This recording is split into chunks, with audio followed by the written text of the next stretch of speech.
The Black Axe and the Vikings found themselves locked in one of their most intense confrontations in South Africa this year. Tension had been building for months, especially within the Black Axe itself. In many parts of South Africa, the group had been battling internal disagreements that grew so serious that some members broke away and created their own separate structures. These divisions weakened trust among them and made the environment even more unpredictable. While the Black Axe struggled with internal issues, disagreements between them and the Vikings continued to grow silently beneath the surface. Everything changed when news spread that a high-ranking member of the Vikings, a man popularly known as Papa Ogechi, had been taken down. According to reports, the incident happened at a lounge in Springs, Ekurhuleni, where Papa Ogechi had been relaxing with a few of his friends. The environment was calm until the sudden attack took place. Papa Ogechi was not just any member. He had a long and complicated history with a well-known Black Axe member called Ogechi. Their rivalry was said to be rooted in a disagreement over control of a particular area where both men were deeply involved in underground dealings. Over time, their disagreement grew into a bitter personal conflict that refused to die down. CCTV footage from the incident later showed that the Black Axe members who came for Papa Ogechi did not initially appear to have planned to end his life. From the video, it looked as though their intention was to confront him physically in order to send a message. However, during the physical altercation, Papa Ogechi suddenly collapsed. Despite attempts to understand what went wrong, he never recovered after falling to the ground. His unexpected death became the spark that pushed both groups into a much more serious confrontation. The news of the incident spread quickly, shaking the entire community and raising concerns among authorities and residents. For both groups, the situation marked the beginning of a dangerous escalation, one that would shape the rest of the conflict in the months that followed. By late September 2025, tension between the Black Axe and the Vikings in South Africa grew even stronger. The uneasy calm that followed the fall of Papa Ogechi did not last long. Another serious incident occurred in the Durban area when a Viking member known as Doc was taken down. This time, unlike the previous situation where things escalated unexpectedly, witnesses explained that the attack on Doc was clearly intentional. According to several sources, the Black Axe carried out the operation as a direct response to the loss of one of their own members, Austin, who had been taken down by the Vikings in July 2025. Austin's fall had caused deep anger within the group, and even though months had passed, many members still felt that justice had not been served. For them, the attack in September was a message meant to balance the scale and show that they had not forgotten. Interestingly, despite the growing tension, many Black Axe members insisted that the attack on Doc had nothing to do with the earlier incident involving Papa Ogechi. According to their claims, the situation with Doc was a completely separate matter, rooted in the July incident, not the one from Springs. However, within the Black Axe community in South Africa, not everyone was on the same page.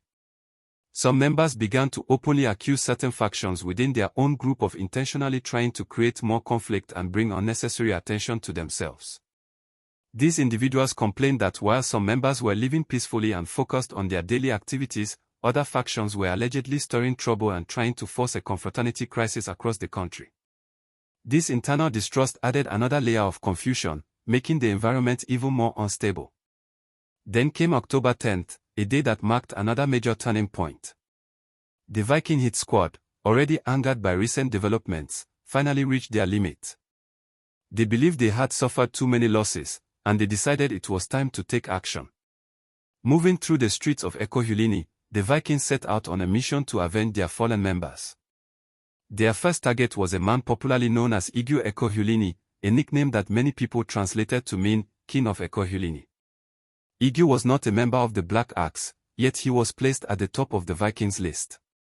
The reason was tied to a serious allegation. He was accused of playing a key role in setting up Papa Ogechi before the attack that led to his fall. According to some accounts, Eiye was the person who convinced Papa Ogechi to step out that day, unknowingly walking into the confrontation that ended his life. Because of this allegation, the Vikings believed that Eiye had contributed to the chain of events that had caused them great loss. On October 10th, they confronted him in the Ekurhuleni area, and the situation ended in a way that fulfilled their mission for the day. The entire series of incidents shocked the community once again, causing fear among residents and raising concerns among security officials. With every new attack, the tension between both groups grew more serious, and the fear of an even larger confrontation spread across different parts of South Africa. On the 11th of October 2025, the situation between the Black Axe and the Vikings took another dangerous turn. Barely a day after the Vikings carried out their operation in Ekurhuleni, the Black Axe responded with another attack. This time, their target was a Viking member known as Chimeze, who was taken down in the Durban area of South Africa. What made his case unusual was that even though Chimeze was a Viking member by identity, he was no longer active in confraternity activities in Durban. He had recently relocated from Johannesburg to Durban for work and was trying to rebuild his life. According to people who knew him, he had taken up a job at a bar in an area called Phoenix, where he mostly minded his business and focused on his daily work. Unfortunately, the growing tension between the two groups caught up with him, leading to an unexpected and tragic end. The situation escalated even further when the Vikings launched a retaliation of their own shortly after.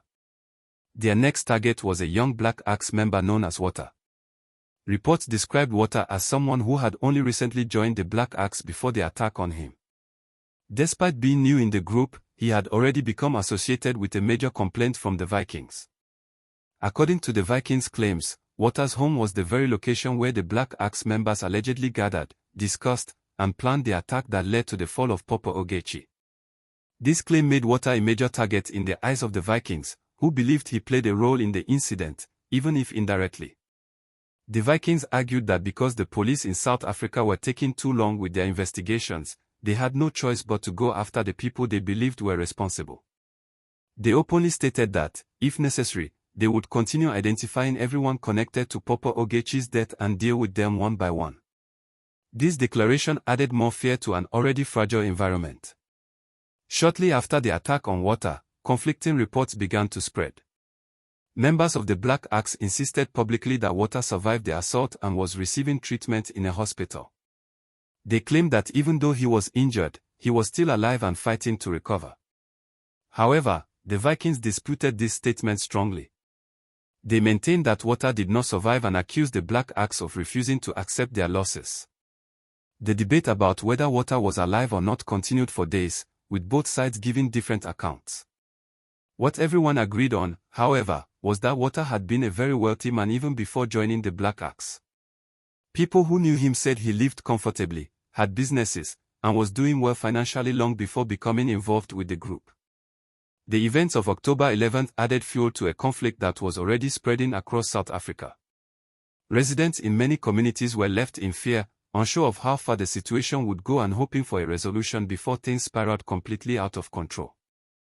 In the days that followed, more information began to emerge about the earlier attack on Water. Contrary to the initial claims made by the Vikings, it was later confirmed that Water did not lose his life during the assault. Instead, he survived the attack and was undergoing treatment. This confirmation brought a brief moment of relief to the Black Axe community, but the tension in South Africa was far from over. On October 25, another shocking development occurred. The assistant leader of the Black Axe in the Durban area suddenly passed away after suffering a cardiac arrest. His unexpected death created confusion and deep sorrow within the group. Some members believed the stress and pressure of the ongoing conflict contributed to his health crisis, though no official statement confirmed this. However, only a few hours after the news of his passing spread, the Vikings launched a fresh attack. They targeted a Black Axe member named Chido, tracking him down in Durban and taking him out. This incident once again reignited the atmosphere of fear, as it became clear that the confrontations were spreading rapidly, with neither group willing to back down. Not long after, the Black Axe hit squad responded. Their next target was a Viking member called Eiye, also known by the nickname Stanky Yankee. Eiye was not just a regular member, he had served as a leader of the Vikings on 2 separate occasions, making him one of their most influential figures. According to reports, the Black Axe hit squad traced him to his residence. They entered his home and confronted him directly in his sitting room, bringing the rivalry to an even more personal level. Still not satisfied, the Black Axe carried out another operation shortly afterward. This time, they went after a Viking member known as Eiye. He was taken down at the very same location where the Vikings had earlier taken down Chido. Many people saw this as a symbolic message from the Black Axe, showing that they were prepared to match the Vikings step for step. The Vikings, determined not to remain silent, immediately retaliated. Their next target was a Black Axe member known as Emeka. What made his case particularly sad was the fact that Emeka was no longer active in confraternity activities. He had originally joined the Black Axe years earlier at Nnamdi Azikiwe University but dropped out of school after a major confraternity disturbance on campus. Hoping to start a new life, he relocated to South Africa where he worked as a dry cleaner and focused on minding his business.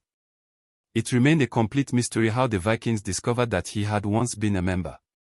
Many people believed someone must have tipped them off, as Emeka kept a very low profile and did not associate himself with confraternity matters anymore. Sadly, even his quiet lifestyle did not shield him from becoming a target. The Vikings did not stop there. They tracked down yet another Black Axe member and took him down as well, pushing the conflict into an even more dangerous phase. With each incident, the cycle of retaliation grew stronger, leaving communities in fear and raising concerns about the safety of everyone living in the affected areas. After all these heartbreaking events, one truth became clear: nobody truly wins when violence becomes a way of life. Families suffered, communities lived in fear, and young people with bright futures lost their way. That is why it is important for everyone to understand this message. Please say a no to cultism. Say a no to criminal activities. Say yes to peace, progress, and a better future.